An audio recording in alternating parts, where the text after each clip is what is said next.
What's up, guys? This is Alex checking in from Nickelodeon Universe on October 29th. Today is a preview day. They just opened 5 days ago, and I've already been inside a little bit. They are nowhere near finished. So I am going to give you a tour of every single ride and generally just show you around the place. So let's go inside and check it all out. So as of October 29th, here are the current prices. They could change at any time, so definitely check the website. So here's the initial view you get as you're walking into the park. Absolutely amazing reveal. Oh my. Let's go around, show you every single ride, show you some of the theming and everything they have to offer so far.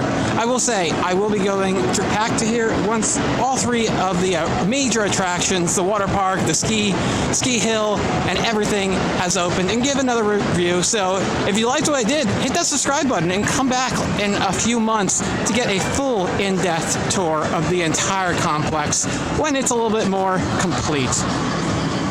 Slime! Of course, we're going to start with the coasters. They have 5 coasters here.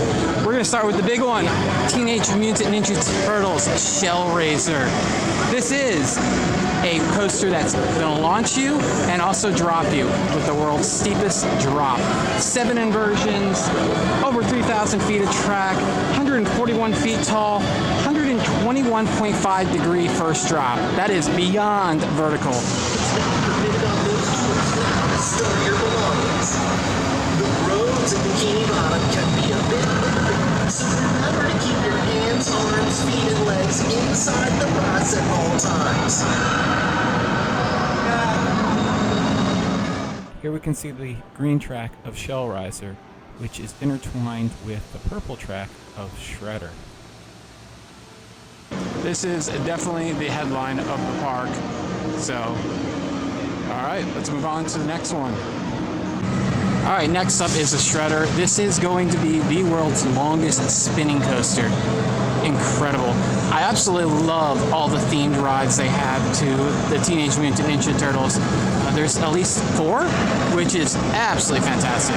It intertwines with Shell Raiser, so it should have some really cool interactions when they're both running together. Very nice. And just look at the scale of Shell Raiser. Damn, that thing is huge.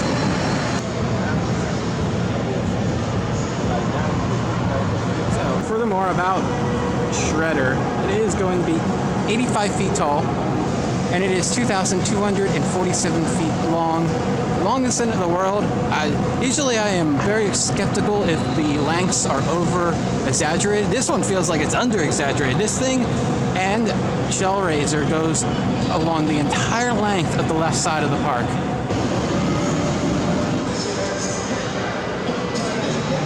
Next up is Timmy's Half-Pipe Havoc. This is a U-shaped coaster, kind of a similar motion to a swinging ship, but it has skateboard with spinning cars on top of the skateboard.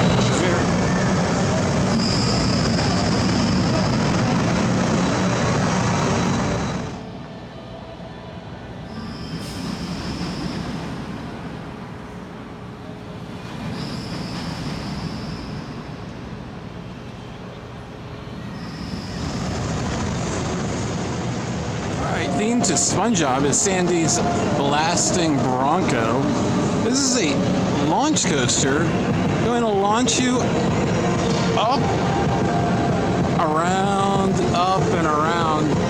Upside down 4 times. This one should be a lot of fun. Obviously, this one has a little bit of ways to go, so this one might be the last one to open.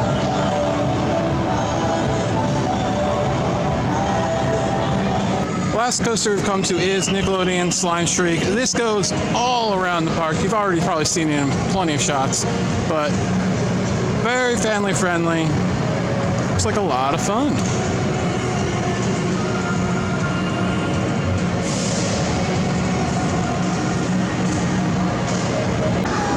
For a family coaster, I have to say though, that first drop looks pretty fun.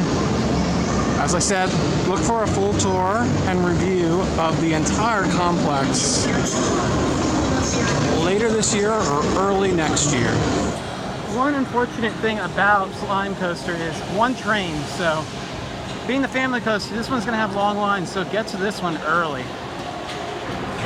First up, one of the extreme rides here is Krang's Prime Pandemonium. Oh, look at that. Pretty standard looping ride. You spin, you go upside down. Beaming is awesome with Krang right there, controlling the ride. Love it. I have been on this one.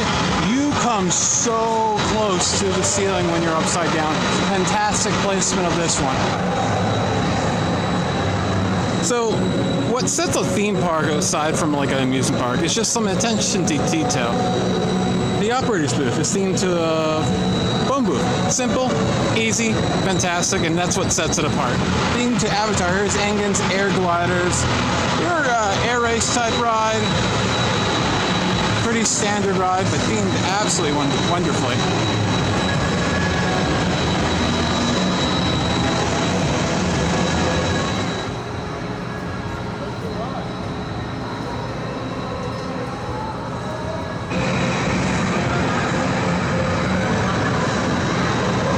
Here's a rare one that you do not see very often.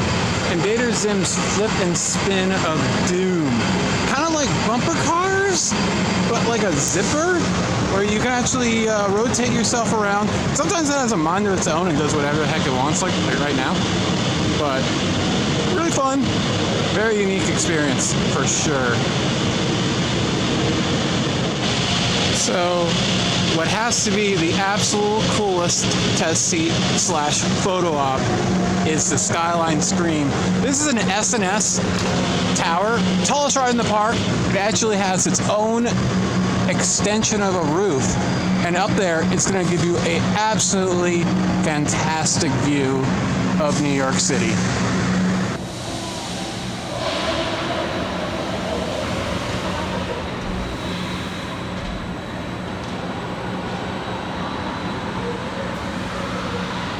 Alright, the final thrill ride here at the park is Jimmy Neutron's Atomic Smasher.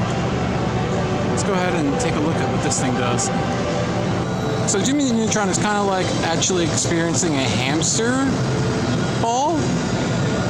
Go around in a circle, and then you have a joystick where you can actually control if you're upside down or right side up. Very cool. Fun ride. There are only a few of these in the country, so nice to see another one, especially one on the East Coast. I believe this is the first one on the East Coast.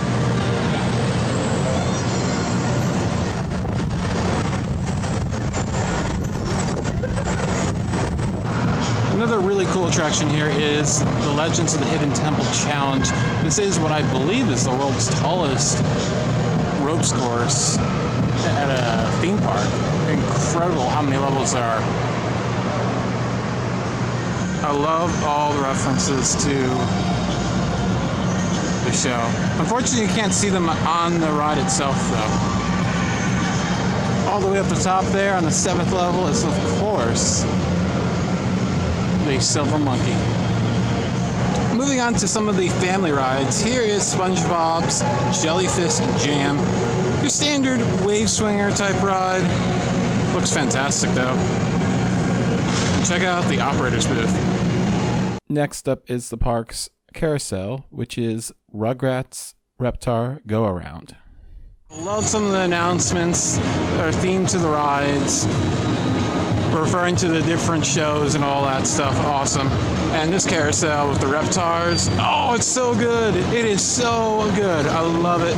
And the statues out front are very fun. Looks like this one has a little teacup actually. And then straight out of the movie, look at the Reptar vehicle. Oh, that is so cool. All right. I love a monorail, and they have one. It's Dora's Sky Railway. Interesting enough, it looks like you'll be able to take a hot air balloon up to the train eventually. Not working today, so you have to use the steps. Look at that 122.2 degree drop. Wow. And the spinning coaster with the shredder cars. Oh, those are so awesome. Look at those.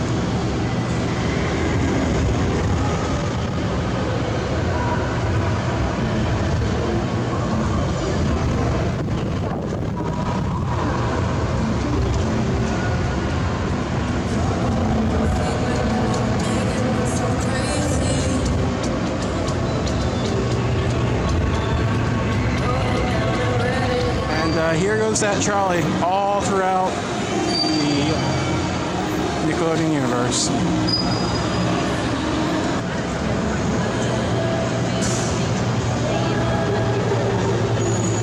Of course, with the popularity of Paw Patrol, there are a few Paw Patrol attractions. Let's go ahead and check them all out. First up, there is Adventure Bay, which is a playground.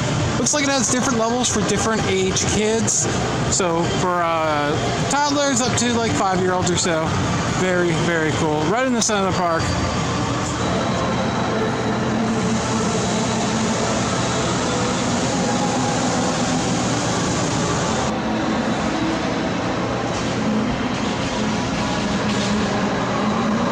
Patrol HQ. Continuing with the Paw Patrol rides, we have the Pup Up and Away Ferris wheel. Love that name. All right, let's take a look at some of the kids rides, which there are, about half a dozen to a dozen.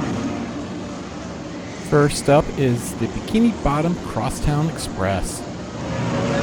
Yeah, this is pretty cool. SpongeBob is pretty awesome. Pineapple under the sea. Let's go to Bikini Bottom. Pretty standard rocking tub attraction. Here we have the Fairly Odd Airways. Love the name. Pretty cool theme for the Fairly Odd Parents.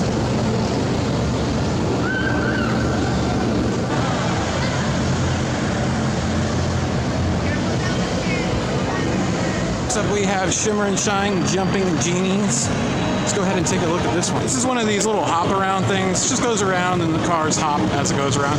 Kind of fun rides actually, to be honest with you, even for adults.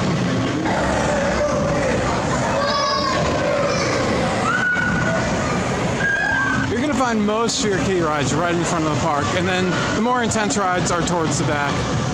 Not sure why they include this property, Blue Skidoo, since the show has been off the air for 15 years. I'm sure it runs in reruns though, but just a little Dumbo type ride.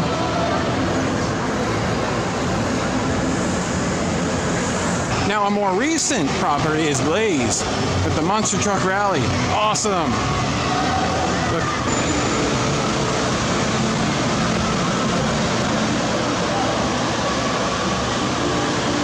Next up is RenStimpys Space Madness, which is the park's family drop tower. That thing is actually quite fun.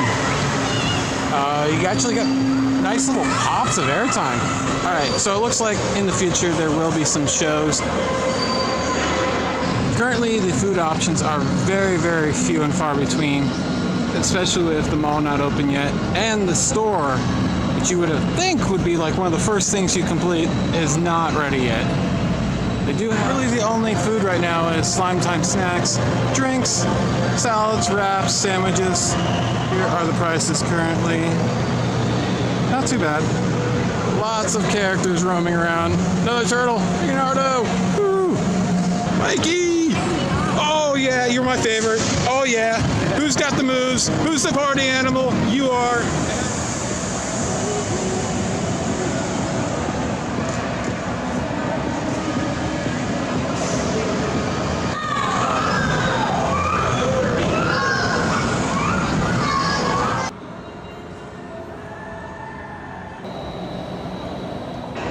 Alright, so let's take a quick look at the water park. It's still under construction. This opens on November 27th, so right around Thanksgiving. I have to say, this looks pretty impressive for a water park. The theming looks fantastic. So as we can see, there is a lot left to do with this water park. They're still installing things. There's water in there already, which is kind of weird, in the wave pool. But lots of theming on this tower. All themed to DreamWorks. Looks amazing.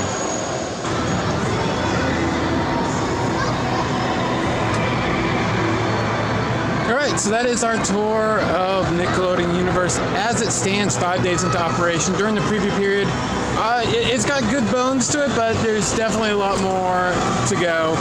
A lot of finishing touches to just, I don't know, clean it up, make it a little bit nicer. I hopefully do something below the area of the roller coasters. That is very, very plain looking.